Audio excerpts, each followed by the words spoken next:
आदाब, नमस्कार। Red mic पाठशाला में आपका स्वागत है। मैं हूं सौरभ शुक्ला। हमारे प्रोफेसर पाठशाला के डॉक्टर कार्तिकेय बत्रा हमारे साथ मौजूद हैं और आज हम बात करने वाले हैं उस विषय की जो हम सबको इम्पैक्ट कर रहा है। वो है फ्यूल प्राइसेस। और फ्यूल प्राइसेस अभी फिलहाल अगर आप सोचें कि घटने वाले हैं, आपको पेट्रोल डीजल सस्ता मिलेगा, तो इसकी संभावना बेहद कम है, क्योंकि मिडिल ईस्ट में जंग चल रही है। अमेरिका ईरान एक दूसरे पर हमला कर रहे हैं और अब तो सऊदी अरब भी उसमें आ गया है, क्योंकि हूती सऊदी अरब के जहाजों को रेड सी में मार रहा है। बाब अल मंदेब में उन्होंने ब्लॉकेड कर रखा है। अब जब से युद्ध शुरू हुआ है, तब से जो इंटरनेशनल मार्केट में पर बैरल जो तेल के रेट थे, फ्यूल का रेट था, वो $68 पर बैरल हो गया था। वो बढ़कर वापस 90 के ऊपर पहुंच गया, बीच में तो 100 भी पहुंच गया था। तो इसका इम्पैक्ट क्या होगा, असर क्या होगा? क्या और भी हमें पैसे देने पड़ सकते हैं फ्यूल के, पेट्रोल डीजल के? क्या कीमतें बढ़ जाएंगी? क्योंकि कीमतें बढ़ेंगी तो फिर महंगाई बढ़ेगी। फ्यूल के प्राइसेस जब कम होते हैं तो महंगाई कम होती है, ट्रांसपोर्टेशन कॉस्ट कम होता है। ये बहुत सारे सवाल हैं हम सबके जहन में, उनका जवाब डॉक्टर कार्तिकेय बत्रा देंगे। बत्रा साहब, पहले आपकी पाठशाला का घंटा बजा देते हैं और फिर चर्चा शुरू करते हैं।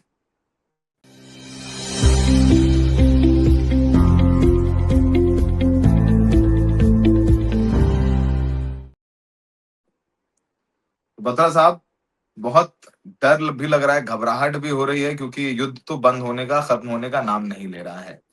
वापस से स्टेट ऑफ हॉर्मूज तो ऑलरेडी बंद कर ही रखा है ईरान ने। उधर ईरान के तेल पर अमेरिका ने ब्लॉकेड कर रखा है, उधर हूतियों ने सऊदी अरब के तेल पर ब्लॉकेड कर रखा है। इतने ब्लॉकेड हो गए हैं कि हमारी जेब का ब्लॉकेड होने लग गया है। थोड़ा बताइए फ्यूल प्राइसेस के बारे में, इंटरनेशनल मार्केट के बारे में, क्या हो सकता है, क्या प्रोजेक्शंस हैं? सौरभ, अभी हम आज ये रिकॉर्ड जब कर रहे हैं रविवार को, इतना वॉलेटाइल है सिचुएशन कि आज सुबह जब मैं उठा तो ट्रंप साहब ने फिर से कह दिया था कि हम अटैक्स रोक रहे हैं ईरान पे। जो पूरी स्थिति है मिडिल ईस्ट की वो इतनी वॉलेटाइल है। और इसमें मैं एक चीज और जोड़ दूं जहां नजर शायद नहीं जा रही। जो यूक्रेन रशिया का कॉन्फ्लिक्ट चल रहा है, देखिए एनर्जी इंफ्रास्ट्रक्चर पूरी दुनिया का मोटा मोटी 3-4 जगहों में केंद्रित है। Latin America, US, middle east और रशिया। ये अगर हम 3 बड़े सेंटर्स मान लें तो लैटिन अमेरिका यूएस में आपको पता है अभी यूएस एक वो सेफ एरिया दिखता है। मैं उस पर भी बात करूंगा। उसमें भी यूएस ने वेनेजुएला पर अपना एक कब्जा तकरीबन कर लिया है, वहां के ऑयल रिसोर्सेज पे। मिडिल ईस्ट में यूएस ईरान तो लड़ रहे थे, तो दर्शकों को ये शायद बता दिया होगा आपने और शाही साहब ने कि जब लड़ाई हो रही थी तो जब हॉर्मूज बंद हुआ था तो काफी सारा तेल सऊदी अरेबिया दूसरी तरफ से निकाल रहा था, रेड सी की तरफ से, जो अभी आपने बिल्कुल। जिक्र किया। एक एग्जिट पॉइंट है। अब ईरान के प्रॉक्सी बैठे हैं यमन में हुती, तो उन्होंने वो वाले एरिया को भी कहीं ना कहीं एक रिस्क जोन बना दिया है। तो इसमें होता क्या है, जैसे ही रिस्क जोन बनता है तो जो शिप्स के इंश्योरेंस कॉन्ट्रैक्ट डीलर्स होते हैं वो दाम बढ़ा देते हैं प्रीमियम का। तो ऐसे में शिप्स का आना भी कम हो जाता है। मैं उससे भी डेटा दिखाऊंगा आपको। तो एक ये पूरा चल रहा है। रशिया में जो हो रहा है वो बहुत इंटरेस्टिंग है सौरभ, क्योंकि वहां पे रिफाइनरी की कैपेसिटी पे मतलब एक क्वेश्चन उठ रहा है कि जो एक तो है कि कच्चे तेल की सप्लाई पे इंपैक्ट हो रहा है, दूसरा है जो कच्चा तेल रिफाइनरीज रिफाइन करती हैं उस इंफ्रास्ट्रक्चर में भी मिडिल ईस्ट में भी और रशिया में भी अटैक्स हुए हैं। तो दोनों ही तरफ से ग्लोबल एनर्जी इंफ्रास्ट्रक्चर, जो ये फ्यूल्स की हम बात कर रहे हैं, खासकर पेट्रोल डीजल, कुछ हद तक एलपीजी वगैरह भी, ये इन दोनों ही रीजन्स में अटैक में है। अब देखिए, मैंने ये ग्राफ दिखाया है स्ट्रेट ऑफ हॉर्मूज में जो ट्रैफिक था। अगर ये ट्रैफिक मान लेते हैं कि 28 फरवरी से पहले 100% था, आज मैंने कल रात को डेटा निकाला है 1 अगस्त को, तो ये 8% पे आ गया है। बीच में एक छोटा सा गैप ऐसा आया था जून के महीने में, जो नीला आप देख रहे होंगे, तकरीबन 22-23 जून के आसपास, जब ये 54% तक पहुंच गया था। ये वो समय था जब वो सीज फायर एमओयू इफेक्ट में था। फिर जुलाई के पहले हफ्ते में जब वो ईरान में पूरा प्रदर्शन हुआ, फ्यूनरल हुआ, स्टेट फ्यूनरल उनके नेता का, खामेनी का, तो उसके बाद जब एस्केलेशन फिर से शुरू हुई है तो आप देखिए कि ये जो ट्रैफिक है ये फिर वापस घट गया है। और बिल्कुल। मुझे कोई डाउट नहीं होगा अगर अगले 5-7 दिन माहौल थोड़ा अच्छा रहता है, कुछ अनाउंसमेंट तो बढ़ भी जाए। सिचुएशन बहुत वॉलेटाइल है सौरभ। और एज एन इकोनॉमिक्स का टीचर और स्टूडेंट मैं ये बता सकता हूं कि एज इंडिविजुअल्स, एज फर्म्स, हमें गुड न्यूज पसंद है, बैड न्यूज भी चलेगी, लेकिन वर्स्ट इज अनसर्टेनिटी। और इतनी अनसर्टेनिटी है कि आज जंग शुरू हो गई, 2 दिन बाद बोल के रुक गई, फिर शुरू हो गई, फिर 5 दिन बाद बोला कि अच्छा अब हम फिर से बात कर रहे हैं। तो बहुत अनसर्टेनिटी है सिस्टम में। अब इसके अगला हम देखें कि जिस तरीके से क्रूड ऊपर नीचे हुआ है, जैसे जैसे ये मूवमेंट हैम्पर होता है तो क्रूड का दाम भी घटता बढ़ता है। उसमें स्पेकुलेशन का भी एक रोल रहता है। स्पेकुलेशन मतलब ऐसा हो सकता है कि आप दुनिया में आज की तारीख में इनफ तेल हो आज की डिमांड मीट करने के लिए, लेकिन दाम फिर भी बढ़ जाएगा अगर लोगों को यह लगे कि फ्यूचर में किल्लत आने वाली है। तो लोग होड़ में लग जाते हैं कि चलो इकट्ठा करना शुरू कर दो। तो चाहे फिजिकल सप्लाई सफिशिएंट हो आज, लेकिन अगर स्पेकुलेशन बढ़ जाता है, अगर लोग ज्यादा सोचते हैं कि किल्लत आने वाली है, तो भी दाम बढ़ने लग जाते हैं। और आप फिर देखिए, आपने जैसे कहा दुनिया में इससे पहले फ्यूल को लेकर जो पिछला क्राइसिस 2022 फरवरी मार्च में आया था, जब रशिया यूक्रेन की वॉर हुई थी, उसके बाद फिर माहौल फिर ठंडा होने लग गया। और जैसा कि आपने कहा, क्रूड 58, 60, $65 प्रति बैरल बिक रहा था। ये इसका रेंज था। जब जंग शुरू हुई तो बीच में ये 110 भी पार कर गया था। बिल्कुल। जब जून के महीने में वो सीज फायर एमओयू का साइन हुआ, ये वापस 70 की रेंज में आ गया था। फिर अभी जब जुलाई में फिर से बातचीत खराब हुई और लड़ाई शुरू हो गई, ये फिर 90 पार कर गया। और अब पिछले कुछ दिनों में जब माहौल थोड़ा ठंडा होने की बात हो रही है तो ये फिर गिर गया। मतलब इतना वॉलेटाइल है दाम। And volatility is the worst enemy of the market. कि आप कुछ प्लान नहीं कर सकते, आप कुछ फोरकास्ट नहीं कर सकते, आप कुछ प्रिडिक्ट नहीं कर सकते, बिकॉज सिचुएशन इतनी वॉलेटाइल है। तो ये है अंतरराष्ट्रीय दामों की स्थिति। अब आगे मैं आपको बताऊंगा कैसे 2 बड़े देश, अमेरिका और भारत, और ऐसे ही और भी कई देश हैं, वहां पे इसका असर उनके पंप पे दामों पर कैसे पड़ रहा है। क्योंकि एक तो ये तो इंटरनेशनल में एक होता है प्राइस ऑन पेपर, यस। उसके बाद ट्रांसपोर्टेशन कॉस्ट होती है, रिफाइनिंग कॉस्ट होती है, फिर रिफाइनिंग के बाद पेट्रोल पंप तक पहुंचता है पेट्रोल, वो एक अलग ट्रांसपोर्टेशन होता है। तो वो सारी चीजें मिला करके हम लोगों को महंगा पड़ता है। बत्रा साहब, अगर आप थोड़ा प्रकाश डालें कि अमेरिका में भी क्राइसिस तो बढ़ी गई है, और अभी हम सर्वे देख रहे थे कि 75% जो जनता है वो अमेरिका में नहीं चाहती कि युद्ध आगे हो, क्योंकि यस। वहां कहते हैं गैस के प्राइसेस वो बढ़ रहे हैं। और जितनी बार हॉर्मुज में ईरान किसी जहाज को मारता है और हूती सऊदी के किसी जहाज को मारता है रेड सी में, उतनी ही समय तेल के दाम जो है बढ़ने लग जाते हैं। बढ़ जाते हैं। तो अब हमें भी नहीं पता, क्योंकि हम तो ईरान जाके कवर करके आए हैं शाही साहब को, हमें भी नहीं पता कि जंग कब जाके रुकेगी। लॉन्ग टर्म में क्या देख रहे हैं? प्रॉब्लम्स तो सामने आने लगी हैं, चुनौतियां बढ़ने लगी हैं। क्या एक मंदी की ओर जा रहे हैं हमारी देश की या हमारे विश्व की इकोनॉमी? एक मंदी की आहट है जो ऑलरेडी देखिए थी और विकृत हो गई। सौरभ, एक बात कहनी पड़ेगी, जितनी उम्मीद थी कि तेल के दाम बहुत बढ़ जाएंगे मार्केट में या आग लग जाएगी, कहीं ना कहीं ग्लोबल सप्लाई चेन रिजिलियंट रही है काफी हद तक। उतनी स्थिति जैसे 2008 के दौरान मैं बताऊं आपको, तेल का दाम तकरीबन $150 पहुंच गया था। तो वो स्थिति अभी नहीं आई है। जो मतलब अभी तक के हमने हाई लेवल्स देखे हैं वहां तक हम नहीं पहुंचे। इसका मतलब there is enough resilience in the market अभी तक।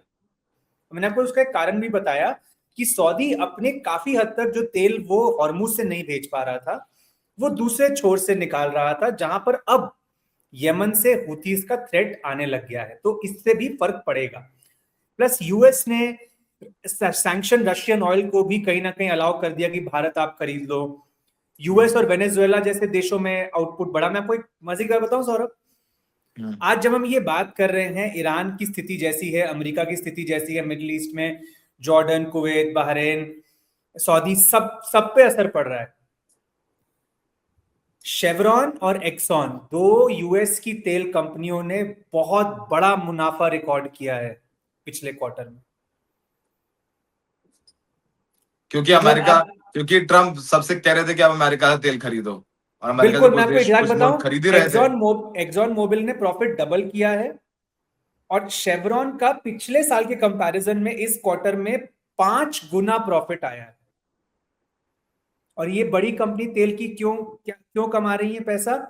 क्योंकि तेल का दाम बढ़ गया इंटरनेशनल मार्केट में, और यूएस की सप्लाई चेन सेफ थी, तो वहां से तेल बिक रहा था उन्हीं दामों पर। मतलब कितना इंटरेस्टिंग है कि दाम डिटरमिन कर रहा है ईरान की जंग, और फायदा हो रहा है अमेरिकी कंपनियों को जो अभी भी सेफ हैं, मतलब फिजिकली वो कंपनी सेफ है, वहां से वो सप्लाई कर पा रही हैं। प्लस वो कंपनियां जिनके पास रिफाइनरी कैपेसिटी है उनके प्रॉफिट्स भी बढ़ गए हैं। और सौरभ, ये सिर्फ अमेरिका नहीं, मई के महीने में जब सऊदी की जो बड़ी तेल कंपनी है अरामको, बिल्कुल। उनका भी जब रिजल्ट आया था तो उनके भी 25% प्रॉफिट में मतलब बढ़ोतरी हुई। तो सोचिए, एक तरफ हमें लग रहा है कि सऊदी जंग में फंस गया है, लेकिन क्योंकि तेल का दाम अंतरराष्ट्रीय बाजार में बढ़ गया तो सऊदी को भी उससे फायदा हुआ। उसमें होता यह है कि जब आप शिप से तेल कम भेज पा रहे हैं तो वॉल्यूम तो कम हो गई, लेकिन दाम इतना बढ़ गया कि कम वॉल्यूम पर भी आप मुनाफा कमा पा रहे हैं। अब इसका असर किसको होता है? अगर तेल कंपनियां मुनाफा कमा रही हैं तो जो कंज्यूमर है, जो रेस्टोरेंट्स हैं, जो ड्राइवर्स हैं, जो घर बार हैं, वो नुकसान उठा रहे हैं। और ये जो अमेरिका का ग्राफ हमने दिखाया है कि जंग से लेकर अभी तक अगर हम एवरेज देखें, अमेरिका के अलग अलग हिस्सों में अलग अलग तेल के दाम होते हैं, 17% से लेकर 45% तक, गैसोलीन बोलते हैं वहां जिसको हम पेट्रोल बोलते बिल्कुल। हैं, दाम बढ़ गए हैं पंप पे। मतलब अगर आप पहले 100 रुपए लीटर खरीद रहे थे, तो अब यूएस में आप 120 से 145 रुपए के बीच खरीद रहे हैं, डिपेंडिंग ऑन आप कहां पे हैं, किस किस जगह पे हैं यूएस। और इसका, सौरभ, आपने कहा कि आगे लॉन्ग टर्म सबसे बड़ा मुझे लगता है अब जो पड़ाव आने वाला है इस जंग में, मिड टर्म इलेक्शंस। क्योंकि मिड टर्म इलेक्शंस में इस वॉर की पॉपुलैरिटी पर एक रेफरेंडम बन जाएगा ये, और जब ये रेफरेंडम बनेगा उसके बाद सेनेट और हाउस में किस प्रकार से रिपब्लिकन मेजोरिटीज चैलेंज होती हैं, आगे जंग का जो कोर्स है वो इस पर डिपेंड करेगा। अगर जंग चलती रही और इतनी वॉलेटिलिटी रही प्लस माइनस, तो मुझे लगता है सिचुएशन खराब हो सकती है। और अगर इन्फ्लेशन होती है, जैसे बढ़ गए तेल के दाम और वहीं रहे, प्लस माइनस होते रहे, लेकिन साथ में ग्रोथ नहीं हो रही क्योंकि दाम बढ़ गए, तो लोग अपनी नेसेसिटीज पे तो खर्चा ज्यादा कर रहे हैं, लेकिन फिर वो साइड के खर्चे कम कर देते हैं। तो इसका मतलब आर्थिक ग्रोथ कम हो जाएगी, लेकिन महंगाई बढ़ जाएगी। इस टर्म को अंग्रेजी में हम बोलते हैं stagflation, stagnation plus inflation, stagflation. और इस स्टैगफ्लेशन ने मतलब 20वीं सदी में बड़े बड़े क्राइसिस का ये कारण बनी। तो हम आशा कर सकते हैं कि ऐसा ना हो, बट अब बड़ा सवाल ये है, अगला जो भी पीस की संधि होती है उसकी लॉन्जेविटी कितनी होती है और उसमें लोगों का विश्वास कितना होता है। अगर जिस प्रकार एक एमओयू टूट गया, अगर मार्केट्स को अभी भी लगा कि चलिए कुछ अग्रीमेंट हो रहा है लेकिन ये कच्चा अग्रीमेंट है, कुछ पक्का नहीं है, तो मार्केट अभी भी पॉजिटिवली रिस्पॉन्ड उतना नहीं करेगी।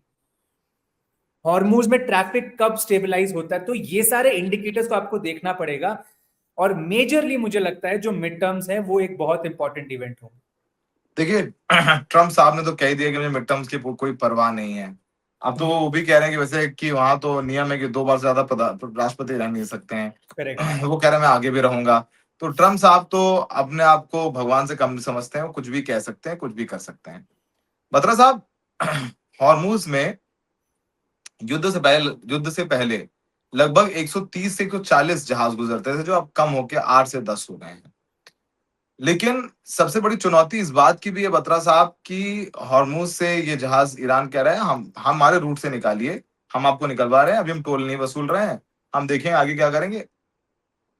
क्या आपको लगता है कि जो दाम अभी 90 से $100 के बीच में फ्लक्चुएट हो रहा है, क्योंकि हर रोज कुछ नया अपडेट आ जाता है, ये 110 115 के पार भी जा सकते हैं? क्योंकि तमाम मुल्क हैं जो पूरी तरीके से स्टेट ऑफ हॉर्मुज पर ही डिपेंड करते हैं, चाहे वो जापान हो, चाहे वो चाइना हो, चाहे वो कोरिया हो, उनको यहीं से हॉर्मुज से ही तेल जाता है, चाहे वो कतर से जाता हो, चाहे वो इराक से जाता हो, चाहे वो सऊदी से जाता हो, कहीं से भी जाता हो, तो रूट तो यही है। तो वो भी क्या एक चुनौती है? नहीं, बिल्कुल है। मैंने आपको जैसे कहा कि चुनौती है, लेकिन आप देखिए दुनिया भी अब डाइवर्सिफाई कर रही है अपने बास्केट को। अगर आप भारत की बात करें, पिछले कुछ समय में भारत ने अपनी परचेजिंग स्ट्रेटेजी में बदलाव किए हैं। चाइना जैसे देश इलेक्ट्रिफिकेशन की तरफ बढ़ रहे हैं, हम्म, मतलब एक ज्यादा स्पीड पर। तो आपका सवाल है कि 110 115 क्रॉस कर सकता है, मैं बोलूंगा हाँ बिल्कुल कर सकता है। और उसका कारण बहुत सिंपल होगा कि अगर मार्केट्स को लगेगा कि ये सस्टेन चलने वाला है, जिस दिन फिजिकल सप्लाई पर बात आ गई कि सच में फिजिकल सप्लाई जो है वो कम है मार्केट में, तो दाम काफी बढ़ सकता है। अभी सिचुएशन ऐसी है कि फिजिकल सप्लाई को लेकर किल्लतें आपको ऐसी नहीं, कुछ जगह पर हमने राशनिंग देखी, बिल्कुल श्रीलंका में, बिल्कुल। ऑस्ट्रेलिया में, लेकिन फिजिकल सप्लाई अभी तक सेटल नहीं हुई है। ऐसा नहीं लग रहा कि तेल पंप्स पे खत्म हो रहा है, ऐसा नहीं लग रहा अभी तक, पूरे विश्व की मैं बात कर रहा हूँ। नहीं देखिए, नहीं, तो जैसे टीयर टू सिटीज हैं बिहार हाँ, में, जहां पर छोटे पंप हैं, वो इलाकों में, वो वहां पे तो जरूर शाम को बंद हो रहा था पेट्रोल। अभी पता नहीं, अभी का अभी अपडेट स्थिति नहीं है मैं वही शायद। कह रहा हूँ कि ये शुरू में हमने बिल्कुल। सुना था। मेरा यही पॉइंट है सौरभ, कि ये गेम है, मार्केट भी एक गेम खेलती है कि देखिए जिन जो सप्लायर्स हैं उनके पास कितनी इन्वेंट्री बची है। हमारे पास, हम्म, हमें हमें अभी आइडिया नहीं है। जो ईरान के बाहर की सप्लायर्स हैं वो कितने, हाँ, कब तक सस्टेन कर सकते हैं, ये सब इस पे डिपेंड करेगा। जिस दिन फिजिकल शॉर्टेज हो गई उस दिन तो दाम 125 130 डॉलर भी पहुंच सकता है। लेकिन जब तक स्पेकुलेशन रहेगा, और जब तक ट्रंप साहब भी हर 2 हफ्ते मलहम लगाते रहेंगे कि नहीं नहीं हम बस युद्ध रोकने वाले हैं, युद्ध रोकने वाले हैं, तब तक ये ऊपर नीचे चलता रहेगा। और मैं फिर वही कहूंगा, this is the biggest irritant. अगर आपको पता है एज अ कंट्री कि $130 अब तेल अगले 5 साल रहने वाला है, आपका पहला स्टेप ये होगा कि मैं कैसे तेल पर अपनी रिलायंस कम करूं। तो कम से कम आपके पास एक स्ट्रेटेजी बनती है। जब हम्म, आपको पता है कि आज 90 कल 70 हो सकता है, तो आप ना इधर के रहते हैं ना आप उधर के रहते हैं। तो ये ज्यादा इरिटेटिंग है। मैं तो कहता हूं अगर कोई मुझे आके बोल दे कि अगले 5 साल तेल 140 रहने वाला है या 70 रहने वाला है, मैं दोनों न्यूज को डाइजेस्ट करके अपनी स्ट्रेटेजी बनाऊंगा। लेकिन अगर मुझे कोई बोले कि यार देखो 70 भी रह सकता है, 65 भी रह सकता है, 95 भी रह सकता है, 120 भी रह सकता है, हम्म। तो अब आप किस सिचुएशन को अकाउंट में लेके अपनी प्लानिंग करेंगे? इस वजह से ये जंग ज्यादा इरिटेटिंग है फ्रॉम अ प्लानिंग पर्सपेक्टिव। मैं इसमें ये जो मैंने दिखाया है भारत के दामों के बारे में, to be fair to the full government, frame कर लीजिए, फुल फ्रेम कर लीजिए साहब, था कमर से हाँ योगी टू बी साहब फेयर से to full the frame. Government, देखिए हमने जब जब सरकार शुरू में, जब जंग शुरू हुई तो तेल के दाम बढ़ गए अंतरराष्ट्रीय मार्केट, सरकार ने दाम उस समय नहीं बढ़ाया, सरकार ने अपनी एक्साइज ड्यूटी कम करी। क्रेडिट हमने दिया कि भाई आपने कम कर दी, पहले आपने वसूली थी हमसे, अब आपने कम कर दी, ठीक है कोई बात नहीं। फिर जब कच्चे तेल का दाम कम हुआ तो सरकार ने उसको पास थ्रू नहीं किया, दाम नहीं घटाए। तो उसमें यह था कि देखिए ऐसा है कि कंपनीज को नुकसान हो रहा था, पहले वो भरपाई कर लेते हैं। दूसरी बात कि तेल जो आता है वो पुराने दाम पे आता है, धीरे धीरे पता चलेगा कि हम इसको डाउन कर पाते हैं या नहीं। बड़ी बात सौरभ ये है कि जब तक अनसर्टेनिटी रहेगी तब तक सरकार भी अब कदम नहीं ले पाएगी कि तेल का दाम घटाना है कि बढ़ाना है। अगर सरकार को लगे कि फ्रेजाइल पीस है तो सरकार दाम घटा के उसको फिर बढ़ाना पड़ेगा जब तेल का दाम बढ़ जाएगा। तो हम्म। इन्हीं वजहों से ये अनसर्टेनिटी जब फीड इन करती है सिस्टम में, तो डिसीजन मेकिंग भी पैरालाइज हो जाती है। अच्छा, एक आखिरी सवाल बत्रा साहब, और ये हम अपने दर्शकों से हमेशा कहते रहते हैं, क्योंकि जब तेल ऊपर नीचे जाता है तो मार्केट्स भी ऊपर नीचे जाते हैं, बिल्कुल। मार्केट्स भी रिएक्ट करते हैं। जो छोटे इन्वेस्टर्स हैं, मतलब हम दोनों ही मार्केट एक्सपर्ट नहीं हैं, उनको क्या सलाह है आपकी एक छोटा शैल में? मतलब लोग माने ना माने, हम लोग चर्चा कर रहे हैं। मैं तो हमेशा हमने रतिन रॉय से पूछा था, रतिन रॉय कहते हैं भाई जो छोटे इन्वेस्टर्स हैं, जो आम मिडिल क्लास के लोग हैं, सोचते हैं 10 12 15 हजार, 1 लाख 1.5 लाख 2 लाख लगा के कमा लें, उन सबको ना पैसा बचाना चाहिए। उन्होंने 3 महीने पहले ये बात कही थी कि पैसे बचाना चाहिए, निकाल करके फिक्स डिपॉजिट कर दो। आपका क्या कहना है इस पे? रतिन रॉय बोलेंगे हम वही बोलेंगे, क्योंकि आपने कहा हम तो एक्सपर्ट है नहीं इस पे।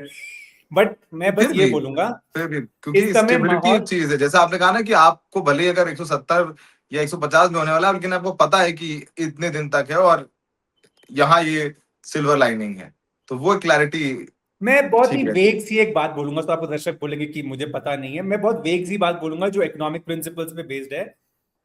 डाइवर्सिफाई, अगर आप इन्वेस्ट कर भी रहे हैं, मतलब कोई भी चीज किसी एक बास्केट में ना डालें, सिर्फ यूएस में नहीं, सिर्फ इंडिया में नहीं, सिर्फ मेटल्स में नहीं, सिर्फ कमोडिटीज में नहीं। डाइवर्सिफाई करिए, सिर्फ स्टॉक्स में नहीं, सिर्फ बॉन्ड्स में नहीं। डाइवर्सिफाई करिए, और जो भी करिए अच्छे होमवर्क के बाद करिए। मैं तो इतना ही कह सकता हूँ एज ए प्रोफेसर। जो भी करिए सारे होमवर्क की बात करिए।